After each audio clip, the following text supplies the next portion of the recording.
గతంలో 2014-19 మధ్యలో జలహారతి అనేది రెగ్యులర్గా ఇస్తూ ఉండేవాళ్ళు ఏపీలో. ఈ జలహారతి అంటే దాదాపుగా కాశీ, వారణాసి వెళ్ళిన వాళ్ళకి అందరికీ తెలుస్తుంది. అక్కడ సాయంత్రం 6-6:30 మధ్యలో గంగా హారతి అనేది ఇస్తూ ఉంటారు అక్కడ పురోహితులు.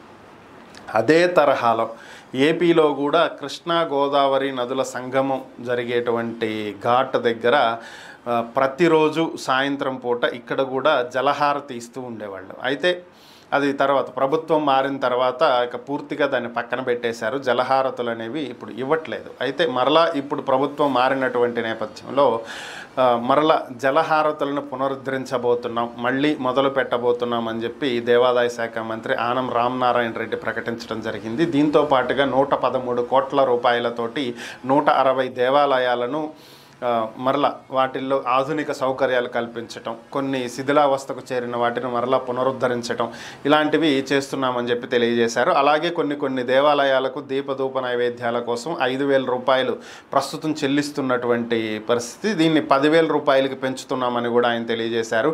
అలాగే తిరుమల నుంచి అరసవెల్లి వరకు ఈ మధ్యలో చాలా దేవాలయాల భూములు అన్యాక్రాంతం అయిపోయినాయని, వీటిని భారీ స్థాయిలో కబ్జాలు చేయటం జరిగిందని, గత ప్రభుత్వం వీటి మీద ఏమాత్రం కూడా చర్యలు తీసుకోలేదని, తాము అధికారంలోకి వచ్చిన తర్వాత ఎక్కడైనా సరే దేవాదాయ శాఖ భూములు కబ్జాకి గురైనాయి అని చెప్పి నోటీస్కి వస్తే వెంటనే అధికారులతోటి విచారణ జరిపించి దానికి బాధ్యులైనటువంటి వారి మీద చర్యలు తీసుకుంటున్నామని, ఇటీవలే ఒక కంప్లైంట్ వచ్చినటువంటి నేపథ్యంలో విచారణ జరిపించి ఆ శాఖకు చెందినటువంటి 5 ఉద్యోగులను సస్పెండ్ చేయడం జరిగిందని, ఉద్యోగులు చిన్నవారైనా పెద్దవారైనా ఏ స్థాయిలో ఉన్నటువంటి వాళ్ళైనా తప్పు జరిగితే ఖచ్చితంగా సస్పెండ్ చేయడం జరుగుతుందని, చర్యలు తీసుకోవటం కూడా జరుగుతుందని చెప్పి ఆయన తెలియజేయటం జరిగింది. ఇదే సందర్భంగా రెవెన్యూ సదస్సుల్లో ప్రతి గ్రామంలోనూ రెవెన్యూ సదస్సు నిర్వహించాలని చెప్పి ఇప్పటికే భావిస్తున్నటువంటి అంశం అందరికీ తెలిసిందే. వీటిల్లో దేవాదాయ శాఖకు సంబంధించినటువంటి